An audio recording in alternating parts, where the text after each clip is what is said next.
Queridos, está aí a passagem bíblica que vai servir de roteiro para nós hoje, de fundamento. Diz o insensato em seu coração, não há Deus. A não crença em Deus, ela é tão antiga quanto a própria humanidade, não é? O ateísmo que é referido por Davi aqui no Salmo 14, diz o insensato no seu coração, não é aquele ateísmo filosófico que procura negar a existência de Deus através de argumentos filosóficos e científicos, mas é simplesmente a atitude de pessoas que diziam que Deus não interfere na realidade humana. Diz o insensato em seu coração, não há Deus, quer dizer, eu posso fazer o que eu quiser e Deus não vai se importar, Deus não vai interferir e Deus não vai se cobrar. Não é que ele não acreditava em Deus, mas ele não acreditava que Deus se importava ou que Deus faria diferença na sua vida. Então é um tipo mais de ateísmo prático, que no fim acaba sendo a mesma coisa do ateísmo filosófico, como nós vamos ver. Mas desde a antiguidade a gente encontra filósofos e poetas que questionavam a existência de um Deus ou até dos deuses. Mesmo entre os gregos, que acreditavam em muitos deuses, alguns dos seus filósofos mais importantes questionavam se havia de fato aqueles deuses da mitologia grega ou qualquer outra divindade ou qualquer outra realidade além do mundo material. Mas foi só mais recentemente na história da humanidade, a partir do século XVII, que o ateísmo começou a ter uma capa de intelectualidade, porque até o século XVII os ateus eram vistos com muito preconceito. E o ateísmo era visto como uma aberração filosófica ou ideológica. Ser ateu era assim, ser um excluído, não é? O pessoal olhava para os ateus assim como se fossem pessoas ruins, pessoas más, pessoas perversas. Mas a partir do século XVII, com o surgimento do iluminismo, foi um movimento filosófico, cultural no mundo todo, então o ateísmo começou a aparecer com ares de intelectualidade, especialmente porque começou a apelar para a ciência, para dizer que Deus de fato não existia. Então hoje o ateísmo faz parte do mundo do pensamento de muitos cientistas e pensadores modernos, de artistas, de atores, celebridades, gente que de alguma maneira é responsável são formadores de opinião.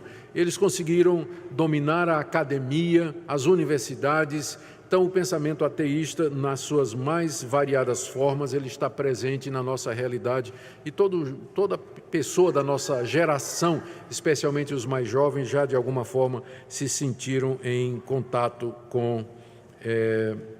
pode passar o slide, já se sentiram em contato com o ateísmo. Nós vamos definir então ateísmo. A palavra ateu vem do grego a, que significa sem, e theos, que significa Deus. Então, ateu ou ateísmo é a negação teórica ou prática da existência de uma divindade. Então, essa negação da existência de Deus, ela tem tido várias formas, dependendo do contexto. Vocês sabiam que os primeiros cristãos, eles eram chamados de ateus pelos pagãos? Porque os pagãos acreditavam em muitos deuses e os cristãos acreditavam em um. Por isso, os escritores pagãos do século II chamavam os cristãos de esses ateus cristãos, que não acreditam nos nossos deuses. Então, dependendo do contexto, a palavra ateu vai significar coisas diferentes. Mas nós vamos considerar o ateísmo, né, dentro do nosso mundo ocidental e que foi influenciado pelo cristianismo. Então, na nossa cultura, ateu é quem nega a existência do Deus cristão, ou seja, do Deus conforme definido pelo cristianismo. A negação da existência do Deus dos cristãos, então, é o ponto principal do movimento dos ateus. Próximo slide. Existe uma variação do ateísmo que é chamada de agnosticismo. É uma palavra grega que significa não é possível saber. Não, gnosko, conhecer. O conhecimento não é possível. Um agnóstico é alguém que diz assim: se Deus existe ou não existe, nós não temos como saber. Então eu sou um agnóstico. Ele não vai dizer que ele é ateu, ele vai dizer só isso: olha, se Deus existe ou não existe, nós não temos como saber. Então, no final, também não vai fazer diferença. Ele é um tipo diferente de ateu, não é? Porque se para ele Deus, a gente não tem como saber se Deus existe ou não, ele vai se comportar como se Deus não existisse, já que você não pode saber se ele existe. Então, o agnosticismo, na prática, ele acaba sendo também uma forma de ateísmo. Próximo. Uma outra forma de ateísmo é chamada de panteísmo. É uma palavra grega que significa pan, tudo, e theos, Deus. O panteísmo ensina que tudo é Deus e Deus é tudo. É uma das religiões mais antigas do mundo e tem adeptos entre os intelectuais, artistas, líderes do mundo. Por exemplo, aqui o famoso Gorbachev, líder inconteste da Rússia, né? Ícone da Revolução Russa. Ele diz assim: eu creio no cosmos. Todos nós estamos ligados ao cosmos. Cosmos aqui é o mundo, não é? Portanto, a natureza é meu Deus. Para mim, a natureza é sagrada. As árvores são o meu templo e as florestas as minhas catedrais. Bonito, né? Mas o que ele está dizendo é que ele não acredita na existência de um Deus pessoal. Para ele, tudo é Deus e Deus é tudo.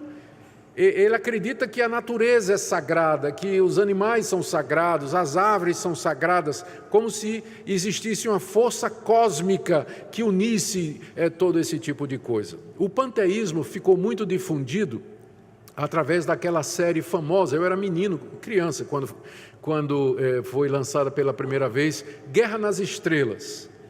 Guerra nas Estrelas, que era uma trilogia, agora é uma sextologia, né? São 6 filmes da Guerra nas Estrelas. Ela é baseada, a série, na visão do seu idealizador, de que, eu vou tentar lembrar as palavras de Obi-Wan Kenobi, né? Ele dizendo assim: a força, ela está presente, interpenetra todas as coisas e mantém a galáxia coesa. Então, é uma visão panteísta, que existe uma força cósmica por detrás do universo, que junta todas as coisas, que opera através de todas as coisas, mas a ideia de um Deus pessoal, um ser que existe eternamente e que tem pensamentos, sentimentos, vontade de querer, para eles isso aí não existe. Então, é uma forma de ateísmo, o panteísmo. Pode passar. A próxima forma de ateísmo é chamado de politeísmo, do grego poli, muito, e theos, Deus. Os politeístas acreditam na existência de muitos deuses e, portanto, eles rejeitam o conceito de um único Deus pessoal, perfeito e criador do universo. O politeísmo é uma religião muito antiga e muito difundida. Aqui tem uma observação do Marquês de Maricá, que é um intelectual português, e na época dele, isso aqui foi dito há 200 anos atrás, o ateísmo é tão raro quanto é vulgar o politeísmo e a idolatria. Ele identificando as duas coisas, né? O ateísmo e o politeísmo como sendo a mesma coisa que idolatria e, portanto, negações do verdadeiro Deus. E a última forma que eu queria mencionar, penúltima forma, pode passar, é o deísmo. Não confunda deísmo com teísmo. O deísmo acredita que Deus existe, mas diz que ele não se envolve no mundo.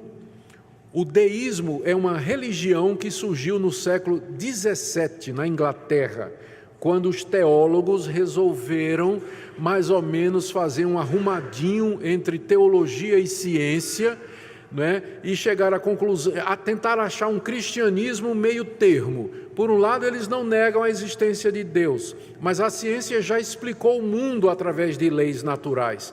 Qual é a conclusão que eles chegaram?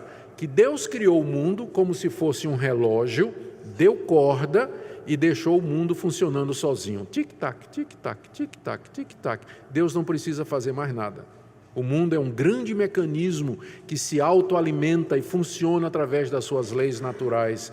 Então isso é chamado de deísmo. Um deísta não acredita em milagre, não acredita em ressurreição, não acredita em anjo, não acredita em profecia, encarnação. Por quê? Porque estas coisas representam a intervenção de Deus no mundo. E para eles o mundo é um mecanismo fechado, regulado por um sistema de causas e efeitos naturais. Tudo se explica através da ciência. Então, mesmo que exista um Deus, esse Deus não interfere. Então, no fim, é uma forma de ateísmo. Deus existe, mas ele não tem nada a ver conosco. Então, na prática, o deísta e o ateu é a mesma coisa, não é? Porque Deus não interfere na realidade. Um dos mais famosos deístas é o filósofo Dave Hume, famoso por esse livro aí, The Natural History of Religion, a história natural da religião, onde ele diz que a base da religião não é a razão, mas o medo do desconhecido. Porque você percebe qual a dificuldade desse pessoal. Se Deus não existe, eles têm que responder uma pergunta: por que é que 90% da humanidade diz que ele existe? Tá, Deus não existe, tudo bem. Explique por que é que a humanidade, sempre nesse nível aí, 90%, 95%, a humanidade sempre diz que existe Deus. 95% da humanidade acredita em Deus. Sempre foi assim. De onde vem essa religião, então? Resposta dele: do medo. As pessoas ficam com medo e aí imaginam um Deus que é o salvador deles. Deus é uma espécie de âncora psicológica que as pessoas criaram para não se afundar no mar do medo, da dúvida, da ansiedade, da preocupação e do desconhecido. Tá bem, o ruim é que tem gente que eu posso até acreditar, mas só que nesses 95% você encontra gente rica, e gente bem de vida, gente com saúde, que não tem medo de nada, está garantido, e acredita em Deus do mesmo jeito, não foi gerado por nenhuma necessidade que ele tinha. Né? Então, a explicação meio que furada, mas os deístas, eles vão por essa linha aí, não é? Bom, o ateísmo prático é o último tipo de ateísmo que eu queria mencionar. Muitos professam crer num Deus, mas vivem como se ele não existisse. Aqui eu tenho uma entrevista que foi concedida por um pastor evangélico, muito conhecido no Brasil, eu vou evitar citar o nome dele. Aí ele deu uma entrevista à revista Carta Capital em 2011. Aí perguntaram para ele: o senhor enfrenta muita oposição, tal? E ele foi dizer: não, o pessoal me chama de herege, deve ter razão, né? E uma coisa ou outra, tal. Aí ele diz assim: o pessoal me acusa de que eu não acredito em Deus, ou o Deus que eu acredito é um Deus impotente. Olha a resposta dele. A minha resposta é que Deus não está no controle. A favela, o córrego poluído, a tragédia, a guerra, não tem nada a ver com Deus. Eu concordo muito com Simone Weil, essa que está aí publicada, né? Ateísmo Prático, está aí na tela. Uma judia convertida ao catolicismo durante a Segunda Guerra Mundial. Quando ela diz que o mundo só é possível pela ausência de Deus. Nós vivemos como se Deus não existisse, porque só assim nos tornamos cidadãos responsáveis, nos humanizamos, lutamos pela vida, pelo bem. A visão de Deus como um Pai todo-poderoso que vai me proteger, poupar, socorrer e abrir portas é infantilizadora da vida. Isso foi o que o pastor evangélico disse. Ele está citando essa filósofa judia aqui, que é a Simone Weil. O que é que a Simone Weil está dizendo? Diz que o mundo só é possível pela ausência de Deus. O que é que ela quer dizer com isso? Enquanto as pessoas acreditam num Pai poderoso que vai protegê-las, ajudá-las a abrir portas, elas vão ficar paradas. Mas quando você vive como se Deus não existisse, você vai correr atrás do seu emprego, da sua saúde, vai lutar contra a injustiça, porque tudo depende de você. Então, para ela, o mundo só é possível pela ausência de Deus. Senão, nós seremos como criancinhas dependendo no Pai Todo-Poderoso para cuidar de nós. Mas como é que a gente responde para esse pessoal, né? Primeiro que o que ela entende como crença num Pai Todo-Poderoso é uma caricatura do que os cristãos dizem. Porque nós cremos no que Jesus Cristo disse: vigiar e orar. A gente ora, mas vigia também. A gente ora, mas se levanta e vai procurar emprego. A gente pede a Deus proteção e toma cuidado para não ficar falando no celular, no Parque Vaca Brava, né, para não ser roubado por um trombadinha, né? Vocês conhecem trombadinha aqui? Não, trombadinha, mas tem trombadinha em Goiânia? Tem? Tá. A gente pede a Deus que nos dê o pão nosso de cada dia e a gente se levanta para trabalhar. Então essa visão aqui é uma caricatura do que é o cristianismo. O verdadeiro cristão, ele está engajado. A gente pede a Deus que nos dê um governo justo e no dia do protesto a gente vai protestar. Vai na rua.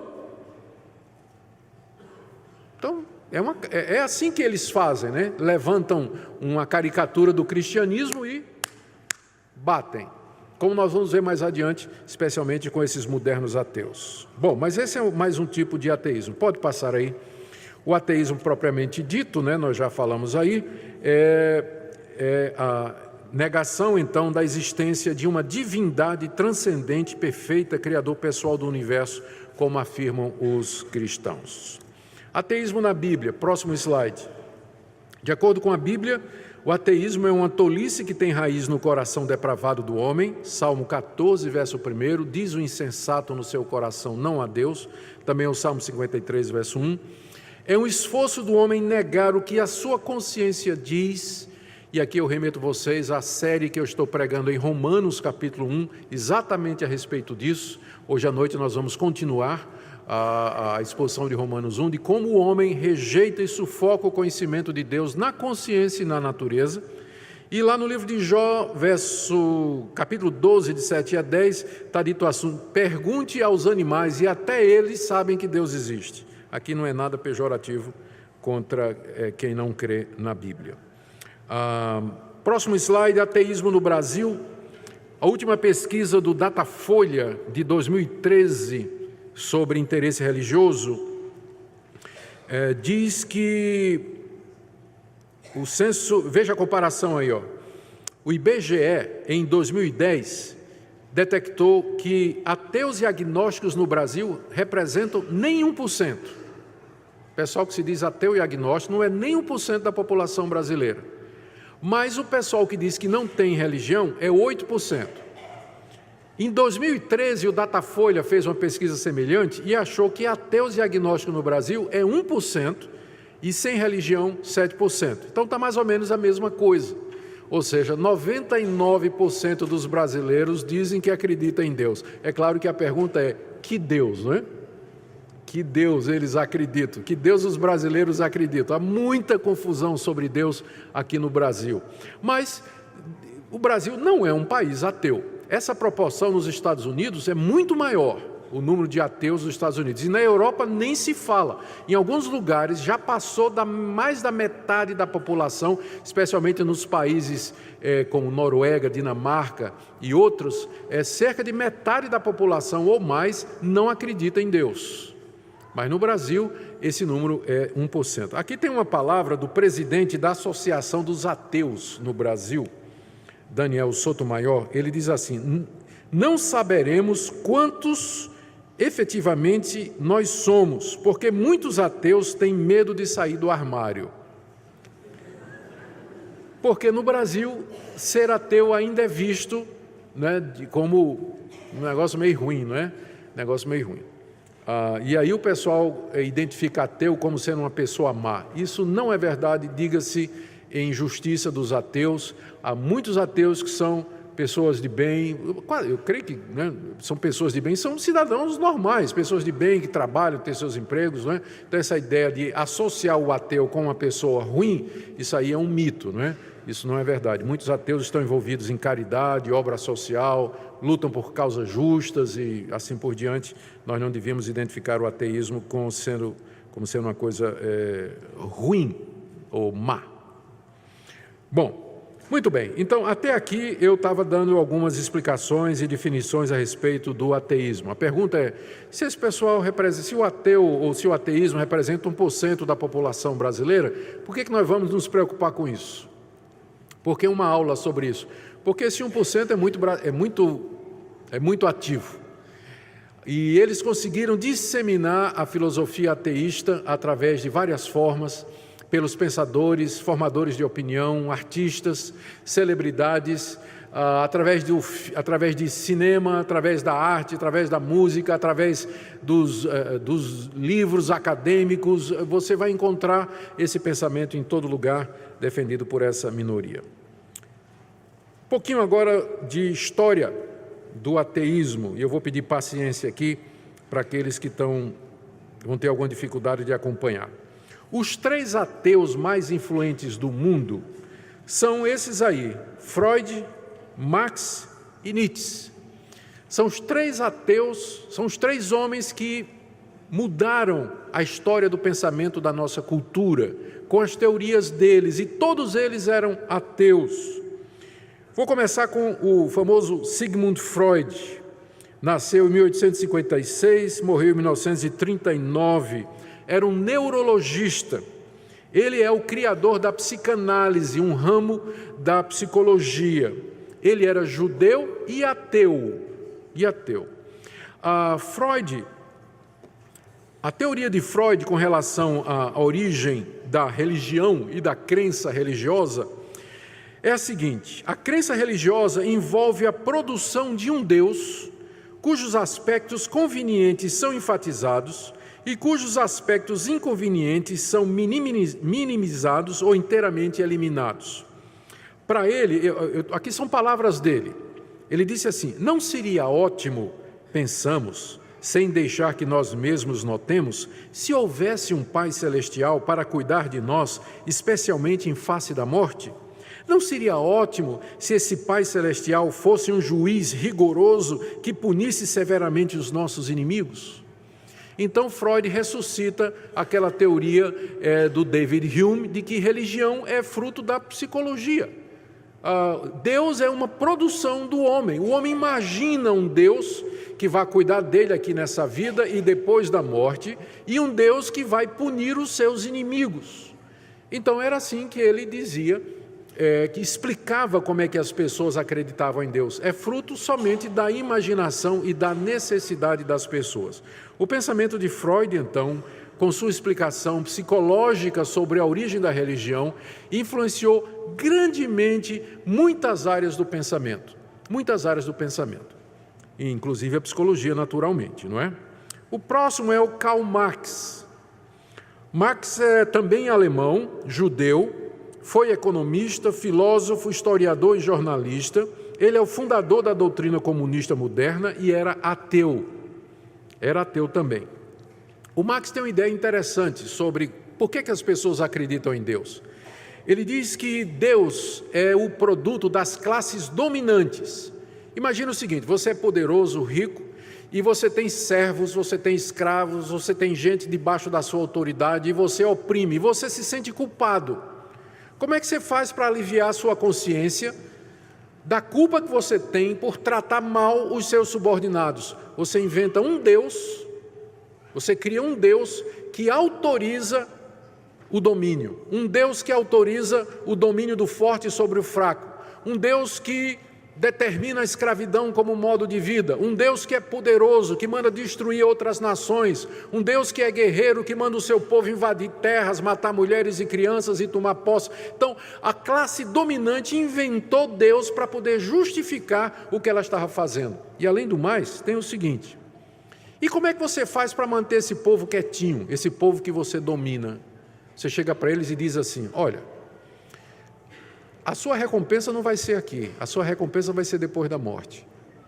Enquanto você está aqui, você tem que fazer o que eu mando. Você tem que trabalhar feito escravo, você tem que ser oprimido, você não pode reclamar, porque Deus vai lhe dar recompensa depois da morte. Depois da morte é que você vai ser recompensado. Então, para Marx, quem inventou religião foi a classe dominante, para poder manter os pobres quietinhos no seu lugar, enquanto eles continuam a fazer o que eles querem, exercer domínio, poder. Marx foi quem é o autor da frase de que o cristianismo ou a religião é o ópio do povo. Ópio é um entorpecente. Você toma o ópio, você fica bambo, fica sem forças. Então a religião funciona como um entorpecente, anestesia as pessoas. Aí elas suportam todo tipo de dor, de sofrimento, pobreza, porque elas estão com a esperança no futuro depois da morte. Então essa é a ideia de Karl Marx, não é? E ele é comunista. A teoria comunista ela é ateia por definição, e ele entende o mundo, Karl Marx, sempre dessa perspectiva da luta de classes. E, infelizmente, você percebe no meio evangélico um flerte, não é? Entre evangélicos que querem pegar a doutrina comunista ou a visão comunista, marxista de sociedade e criar uma espécie de ação social ou abordagem da igreja por os problemas da sociedade a partir do modelo marxista, né? Mas eu entendo que há uma incompatibilidade muito grande. E o terceiro ateu mais influente do mundo, já vimos Freud, Marx, é outro alemão chamado Nietzsche. 1844, nasceu ele e morreu em 1900, alemão, filósofo, crítico, cultural e ateu. A ideia de Nietzsche é exatamente oposta da de Marx. E eu gosto quando vejo os dois brigando, né? Deixa brigar. Amonitas e Moabitas. Deixa eles brigarem. A ideia do Nietzsche era exatamente o contrário. Ele disse, não, religião não é coisa da classe dominante, religião é coisa dos escravos. A teoria da existência de Deus nasce na revolta dos escravos, diz Nietzsche, que é a ideologia deles e não dos senhores.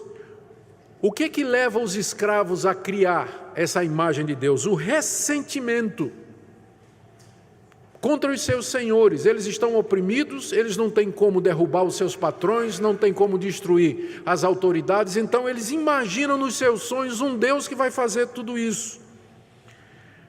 Já que o escravo não tem a capacidade de expressar o seu ressentimento de forma política, econômica ou militar, eles fazem isso moralmente e criam um Deus que valoriza a simplicidade, o amor, a humildade. São coisas que Nietzsche considera como vícios.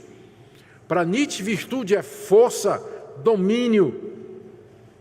Mas o Deus dos cristãos é um Deus fraco, porque fala de humildade, fala de misericórdia, de compaixão. Isso é fraqueza, diz Nietzsche. E é exatamente o reflexo da classe oprimida, de criar um Deus que seja mais ou menos como ele. Esses três alemães judeus, eles de fato influenciaram o mundo e eles estão por detrás do ateísmo moderno. E você já deve ter sentido a influência dele na universidade, na literatura, nas artes, ou em qualquer outro ramo acadêmico onde o marxismo, o freudianismo e o ateísmo de Nietzsche têm chegado. Mas não para que não, ficou pior. Esses três só lançaram a base. Agora eu vou falar dos 4 cavaleiros do Apocalipse. Pode passar aí, ó. Richard Dawkins, Daniel Dennett, Sam Harris e Christopher Hitchens. Eles são chamados os 4 cavaleiros do Apocalipse ou os 4 cavaleiros do novo ateísmo. O novo ateísmo é o nome que se dá a nova forma que o ateísmo vem tomando nos últimos 30 anos. O ateísmo ressurgiu com muita força nos últimos 30 anos, graças ao trabalho desses 4 homens aí, desses 4 intelectuais.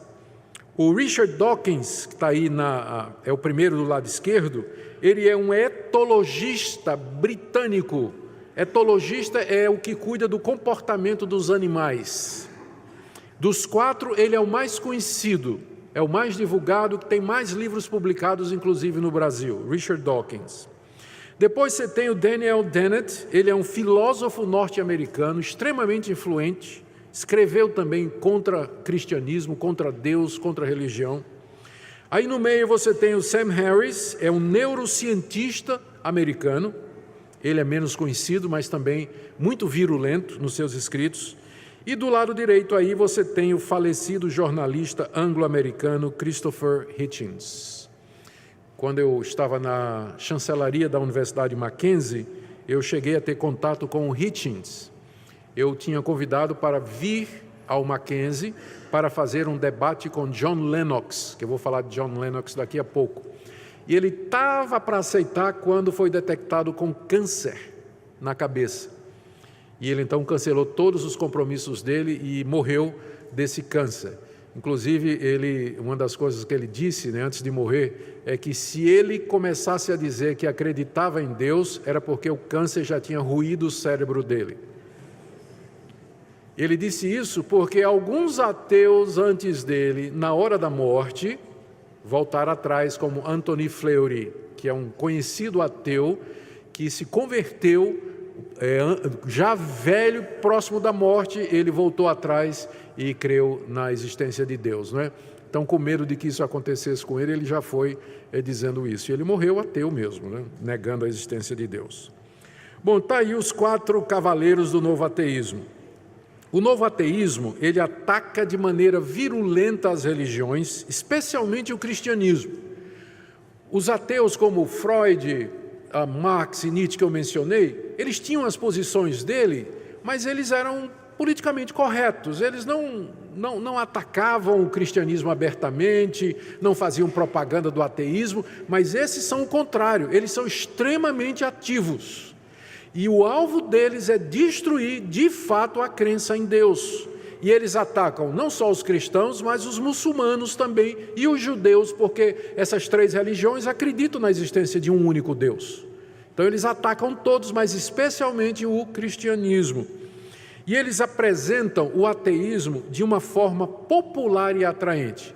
O ateísmo é um negócio monótono para você ler os argumentos filosóficos. Você vai ler Marx, você vai ler Nietzsche, então é complicado o pensamento de Nietzsche, mas esse pessoal é extremamente didático. Eles fazem vídeo na internet, eles têm canal no YouTube, eles fazem debate, eles provocam a publicação de filmes com a filosofia deles, eles escrevem muito bem, então eles vêm tornando o ateísmo alguma coisa popular, né, acessível. O pessoal vai lendo e dizendo, puxa, olha aqui, estou vendo como é que é, e as ideias estão ali cada vez mais fáceis, não é?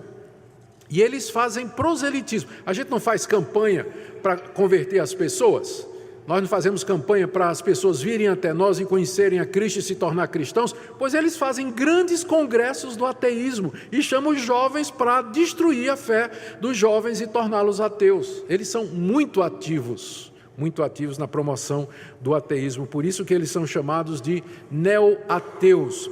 E eles têm uma coisa que Marx não tinha, Freud não tinha e Nietzsche não tinha: eles usam a ciência para provar a não existência de Deus. Não é que esses 3, eles não ignoravam os fundamentos científicos, mas esses 4 novos ateus, eles se baseiam muito na ciência e, portanto, apresentam o ateísmo como sendo algo intelectualmente aceitável.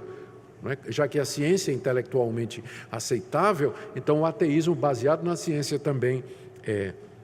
Bom, eu não tenho tempo para me dedicar aos 4, né? Mas eu vou eleger aqui o Richard Dawkins, que é o mais conhecido, e vou focar na obra dele, tá? Para vocês terem ideia do que é que seus filhos estão escutando na universidade, ou o que é que eles leem por aí. Eu vou focar na obra de Dawkins. Então, próximo slide, por favor. O livro mais famoso do Dawkins é esse aí, Deus, um delírio. Ou seja, o título já está dizendo o que é que ele acha que Deus é. É um delírio de mentes como a nossa, não é? Acreditar em Deus, você está delirando, né? Deus não existe, né? É isso que ele diz. Esse livro dele ganhou mídia internacional com lançamento, no seu lançamento. No Brasil, ele foi editado aqui pela Companhia das Letras e durante várias semanas ele ficou entre os livros mais lidos do Brasil, de acordo com a lista da revista Veja. Tá? Deus, um delírio. Aqui, o Dawkins, o pessoal reclamou que ele frustrou a expectativa de que ele ia trazer argumentos novos contra a existência de Deus, mas, na verdade, ele acaba repetindo os antigos argumentos contra a existência de Deus. E os principais raciocínios deles aqui são esses aí. Primeiro, ele chega dizendo, a ciência já refutou Deus. A ciência explica o mundo, os fenômenos naturais. O evolucionismo já mostra como é que a vida surgiu. A ciência já dá explicação para os fenômenos naturais que antes eram atribuídos a Deus. A genética explica uma série de coisas. A psicologia mostra como é que funciona o cérebro humano e diz que Deus é uma projeção. Então a ciência já refutou Deus, não é? E ele cita aqui o Peter Aitken, que é professor de Química da Universidade de Oxford, dizendo: a humanidade deve aceitar que a ciência eliminou a justificativa da crença num propósito cósmico e qualquer sobrevivência desse propósito inspira-se apenas no sentimento. Quer dizer o seguinte, a ciência já trouxe resposta para tudo. Não tem lugar para... Nós não precisamos de Deus. Já sabemos como é que o mundo... o Big Bang, a evolução, já sabemos de tudo. Então, a ciência já refutou dele. Primeiro argumento. Segundo argumento dele, a religião é responsável pelos males dos homens. As cruzadas que os cristãos fizeram, os muçulmanos implodindo e matando gente em atos terroristas, não é? É a religião que ensina, que escraviza a mulher, diz que a mulher não pode exercer liderança. É a igreja, é a religião que persegue os gays, que não dá oportunidade para os gays, diz que é pecado, oprime os gays. Então a religião que pega a criancinha e desde cedo o pai já bate no menino, dá palmada no moleque. Então a religião, e cria traumas. Então a religião é ruim para a humanidade. É uma coisa que não presta. Vai mesmo assim. Aí vem a pergunta, sim, tudo bem, mas 90% da humanidade é religiosa e acredita em Deus. Aí diz, é porque isso é um vírus que tem na mente, chamado de vírus da mente, ou meme. Não tem o gene, que é responsável pela transmissão das qualidades biológicas, então existe o meme, que é responsável pela transmissão da religião. Isso é um vírus da mente que nós passamos para os nossos filhos. E é o resultado, porque a evolução do homem ainda não terminou, então ainda é resquício de um tempo primitivo do homem, mas à medida que a evolução vai progredindo, esse meme vai sair da cabeça e o ateísmo vai ser o que todo mundo vai acreditar em mais alguns anos. Vai ter que ser muitos anos, porque 90% é muita gente para morrer e ser substituída por ateu, né? Então vai levar, mas ele acredita que a evolução vai acabar com a religião e vai, no fundo, todo mundo ser ateu. Porque religião é uma coisa da cabeça, né? Aqui é o pensamento de Freud usando a ciência. É uma coisa da cabeça. E é assim que vai. Esse livro, né, espalhou-se, fez sucesso. Tá. Eu vou pegar 3 refutações aqui para Dawkins. Tá? John Lennox, vamos aí, próxima página. John Lennox, ou Lennox, não é o Beatle não, tá? Ali é John Lennon, esse é Lennox, tá? John Lennox, Alistair McGrath e William Lane Craig. Esses 3 escreveram para refutar Dawkins. Tá? Do lado esquerdo aí você tem um debate de John Lennox.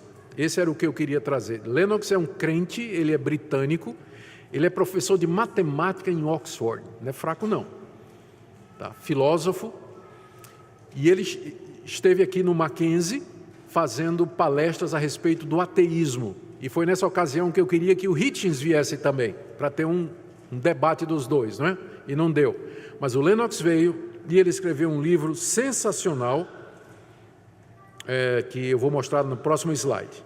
Eles debateram, tem um debate na internet, eu não sei se está legendado, mas se você quiser procurar depois, você procura esse debate. Has science buried God? Será que a ciência sepultou a Deus? Esse era o tema do debate, está na internet, a briga desses 2 monstros intelectuais, né? São 2 gigantes intelectualmente, é um dos melhores debates a respeito da existência de Deus que você pode encontrar na internet para aqueles que têm interesse. O outro aqui é o Alistair McGrath, tá? O McGrath, a história de McGrath é interessante. Ele era ateu e ele estudou biologia juntamente com o Dawkins na Universidade de Oxford. Eles eram amigos. Só que o Alistair McGrath se converteu. E o amigo dele, o Richard Dawkins, continuou ateu. E agora, quando o Dawkins escreveu o livro Deus, um Delírio, o Alistair McGrath escreveu um livro, O Delírio de Dawkins, né? Pegando Dawkins de frente. 2 monstros brigando de novo, né? Vamos ver alguma dessas coisas. A primeira, aí o próximo slide. O Lennox escreveu um livro para refutar o Dawkins, intitulado Por que a ciência não consegue enterrar a Deus? Por que a ciência não consegue enterrar a Deus? E esse livro foi publicado pela editora Mackenzie, eu creio que ainda tem volumes disponíveis, especialmente para aqueles que estão labutando aí no meio acadêmico, que têm dificuldade. Eu recomendo esse livro, é excelente para você analisar os argumentos desse ateu moderno que ataca o cristianismo, né? Olha, em resumo, o livro do Lennox é esse aqui. Ele diz assim, ó: a verdadeira guerra não é entre ciência e fé, porque muita gente de fé é cientista. E a ciência, ela foi produzida por homens que tinham fé. Quem foram aqueles que nos deram os grandes ramos da ciência? Blaise Pascal, Newton, Cuvier, da parte de química. Todos eles eram cristãos. Eles é que inventaram a ciência moderna. Então, a briga não é entre ciência e fé. A briga é entre o materialismo, o naturalismo materialista e o deísmo. São duas visões de mundo diferentes. Ou seja, uma visão de mundo que acha que a matéria é eterna e que a matéria gerou a si mesmo e a vida, e a outra visão de que existe um Deus que deu origem a todas as coisas. Ciência não tem nada a ver com isso. É duas visões de mundo. Essa é que é o verdadeiro conflito. Segunda coisa, a ciência ela tem limites. O escopo da ciência, ou seja, do que a ciência trata? A ciência trata do mundo natural e das leis físicas. A ciência tem limites. A ciência não pode especular sobre metafísica. O que é metafísica? Aquilo que está além da física, do mundo físico. Amor, mente, espírito, decisão, vontade, ideia, imaginação. A ciência não pode falar, ou seja, a ciência ela é limitada, ela pode apenas se pronunciar sobre o mundo físico. Mas será que o mundo é só físico? Será que a realidade é só material? Se existe uma realidade além do mundo material, a ciência não pode pronunciar-se sobre ela. Então ela não pode dizer que não há Deus, porque Deus não se sujeita aos cânones da ciência. Você não pode demonstrar Deus sim ou não no laboratório. Milagres, você não pode falar disso. A ciência não pode se pronunciar sobre isso, porque essas coisas estão além do limite dela. Tá? Terceira coisa, é reducionista o ateísmo, porque reduz a realidade ao materialismo. Se Deus não existe, e não existe um mundo espiritual, a vida é só isso que você está vendo. Matéria. Tá? Sentimentos são reações químicas. É só isso mesmo. Então, o materialismo reduz a realidade humana ao que é perceptível e reduz o nosso propósito, o nosso significado. A nossa alma clama por algo mais. Só a matéria, só a realidade palpável não satisfaz os anseios do nosso coração. Outra coisa que o Lennox diz, evidências de um design intencional. Gente, a descoberta do código genético, a linguagem do DNA, de que o código genético é cheio de informações, cada vez mais mostra que existe um propósito inteligente no mundo. Quem diz isso são os cientistas, a ponto de que já estão querendo reformular a teoria da evolução. Nós vamos ver isso domingo que vem. Querem reformular a teoria da evolução para admitir que não existe, que não é aleatório, que o mundo ou que o desenvolvimento da evolução se deu através de processos aleatórios, mudanças randômicas, porque não existe isso. Parece tudo muito determinado, muito preciso. Parece que as coisas têm um alvo, têm uma finalidade. De onde vem isso? Outra coisa, sintonia fina do universo. Mais 15 minutos eu termino. Sintonia fina do universo. Se a Terra fosse alguns quilômetros mais próxima do Sol, ela derreteria. Se ela fosse alguns quilômetros mais longe do Sol, congelaria. Se a gravidade fosse um pouquinho mais intensa, nos esmagaria. Se ela fosse um pouquinho mais leve, a gente subiria para flutuar no espaço. As leis que governam o mundo são de tal maneira afinadas que elas permitem a existência de vida animal carbônica como a nossa. E não existe nenhum lugar outro do universo onde essas leis se organizaram para permitir a vida. Não existe. É acaso isso? Pergunta Lennox. A sintonia fina do universo, muito bem sintonizado. Como é que matéria do nada produziu isso? Ele vai questionando isso aí. E, finalmente, a insuficiência do evolucionismo que esses ateus usam. A teoria darwinista da evolução não consegue explicar as complexidades irredutíveis. A complexidade irredutível é um sistema que você não pode reduzir mais. O melhor exemplo disso aqui é uma ratoeira. Uma ratoeira é um sistema irredutível, complexo irredutível. O que é que tem numa ratoeira? Você tem a base, não é isso?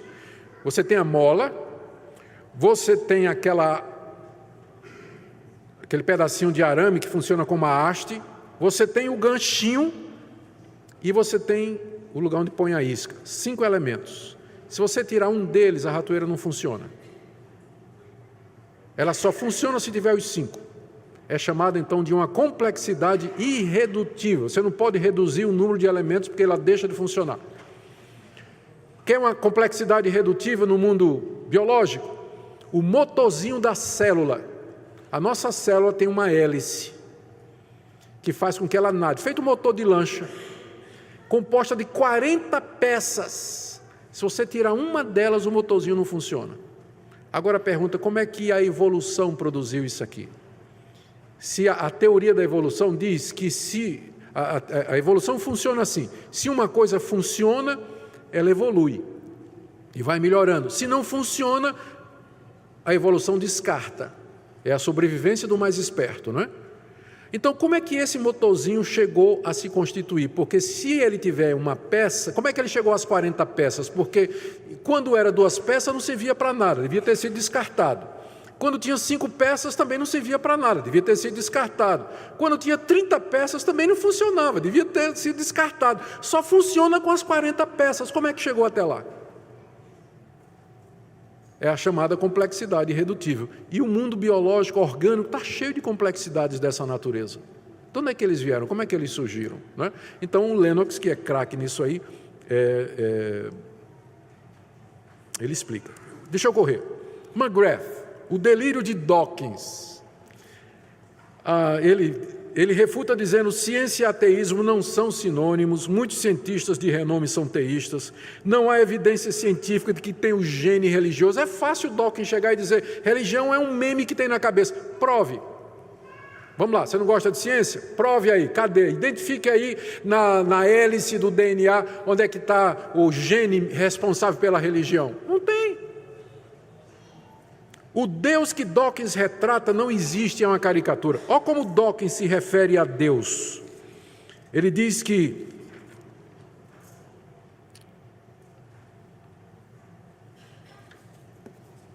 ele se refere a Deus, o Deus de Dawkins, né? Ele diz que Deus é um Deus cruel, mau, machista. Ele faz uma caricatura. Perdi a lista dele aqui. Assim, homofóbico, infanticida, filicida, pestilento, megalomaníaco, sadomasoquista e malévolo. Esse é o Deus dos cristãos, diz Dawkins. Isso não é o Deus dos cristãos, isso é Dawkins. Ele projetou um Deus segundo o que ele é. Ele imagina que o Deus dos cristãos é isso, mas não é nada disso. McGrath, eu vou só dizer uma coisa aqui, um argumento aqui do